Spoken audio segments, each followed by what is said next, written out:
प्रभु यीशु मसीह के नाम में यहाँ पे अनुग्रह और शांति बहुत ऐसे बना रहे प्रियो।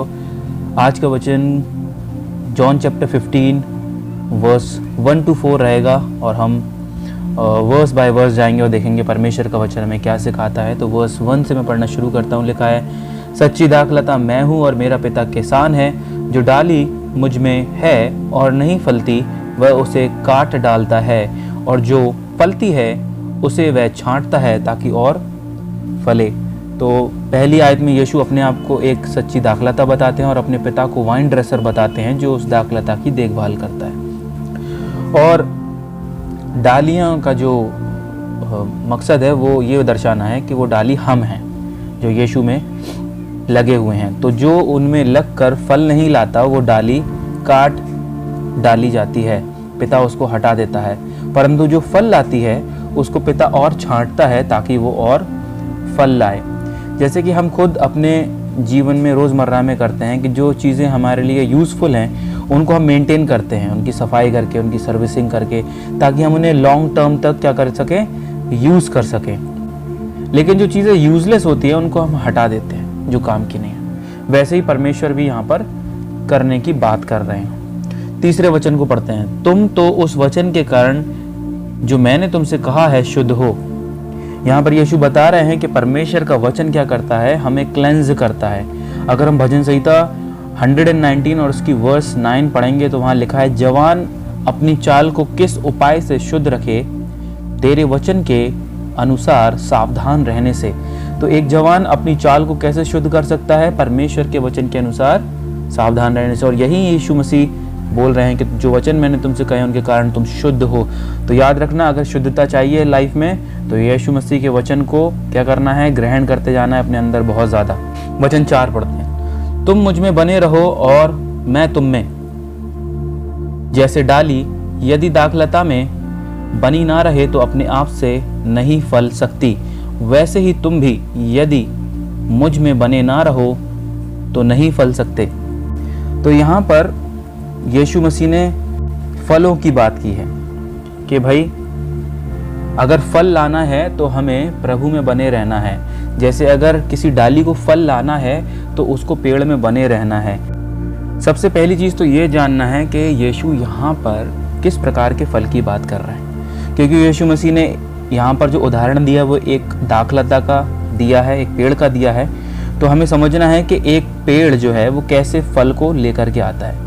अगर हम मत्ती उसका 7वां अध्याय और उसके 15 से 20 पढ़ेंगे तो वहाँ पर भी यीशु मसीह ने एक उदाहरण दिया है। वहाँ पर उन्होंने समझाया, लिखा है 15वें वचन से कि झूठे भविष्यवक्ताओं से सावधान रहो जो भेड़ों के भेष में तुम्हारे पास आते हैं परंतु अंतर में फाड़ने वाले भेड़िए हैं। उनके फलों से तुम उन्हें पहचान लोगे। क्या लोग झाड़ियों से अंगूर या ऊंट कटारों से अंजीर तोड़ते हैं? इसी प्रकार से हर एक अच्छा पेड़ अच्छा फल लाता है और निकम्मा पेड़ बुरा फल लाता है। अच्छा पेड़ बुरा फल नहीं ला सकता और ना निकम्मा पेड़ अच्छा फल ला सकता है। जो पेड़ अच्छा फल नहीं लाता वह काटा और आग में डाला जाता है। इस प्रकार से उनके फलों से तुम उन्हें पहचान लोगे। तो यहाँ पर यीशु कह रहे हैं कि एक पेड़ को उसके फलों से आप पहचान सकते हो, है ना। 17वीं आयत में दिया ना, a tree is known by it's fruit. एक अच्छा पेड़ अच्छा फल लाएगा, एक बुरा पेड़ बुरा फल लाएगा। जैसे एग्जाम्पल लेते हैं, एक आम का पेड़ है, वह अपने मीठे स्वभाव से आम के मीठे फल को उपजाता है या लाता है। तो एक फल अपने पेड़ के स्वभाव को प्रकट करता है। याद रखना, मैं दोबारा दोहराता हूँ, जैसे आम का पेड़ अपने मीठे स्वभाव से मीठा फल लाता है, वैसे ही आम का फल अपने पेड़ के स्वभाव को प्रकट करता है कि वो पेड़ कैसा है, मीठा है या बुरा है।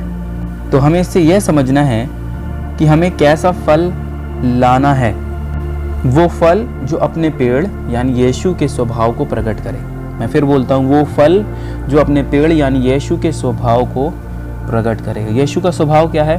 प्रेम, आनंद, शांति, धीरज, कृपा, भलाई, विश्वास, नम्रता और संयम। इंग्लिश में है love, joy, peace, patience, gentleness, goodness, faith, meekness and self control.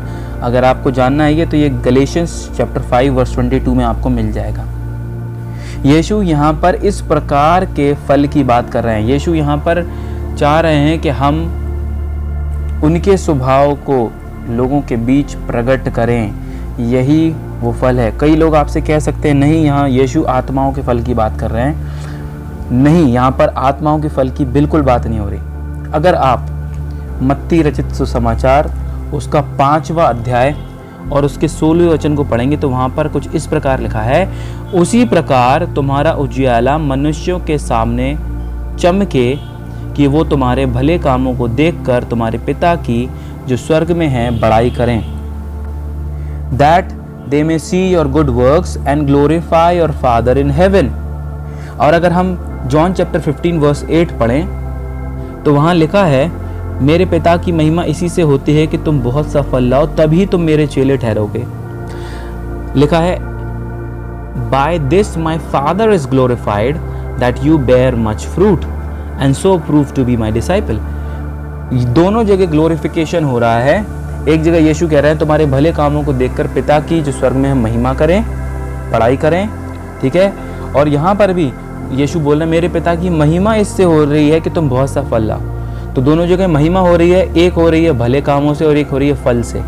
तो दोनों जगह पिता की महिमा हो रही है, यीशु बोल रहे हैं, एक अच्छे कामों से और एक फल से। तो यहाँ पर जो फल है वो वही भले काम हैं जो यीशु के स्वभाव के द्वारा हमारे भीतर काम करते हैं। तो हमें हर जगह मसीह के चरित्र को, मसीह के नेचर को, मसीह के कैरेक्टर को अपने चारों ओर फैलाना है। जैसे लिखा है, जब तक कि डाली दाखलता में बनी ना रहे तो अपने आप से फल नहीं सकती। ठीक है जी। दाखलता हमारे प्रभु यीशु मसीह हैं और फल उनका स्वभाव है। तो अंत में याद रखें, प्रभु यीशु मसीह का चरित्र ही वो फल है जो हमें लाना है और इसी से परमेश्वर की महिमा होती है। तो प्रार्थना, वचन और संगति से यीशु से जुड़े रहें और यीशु के स्वभाव को लोगों पर प्रकट करें, जिससे लोग जानें कि यीशु कैसे हैं और हमारे पिता की जो स्वर्ग में है महिमा करें, और ये साबित हो जाए कि हम यीशु मसीह के सच्चे चेले हैं। प्रभु यीशु मसीह आपको इस वचन के द्वारा बहुत आशीष दे। प्रभु का वचन हृदय में रखें, परमेश्वर आपको बहुत आशीष देने वाला है। आमीन।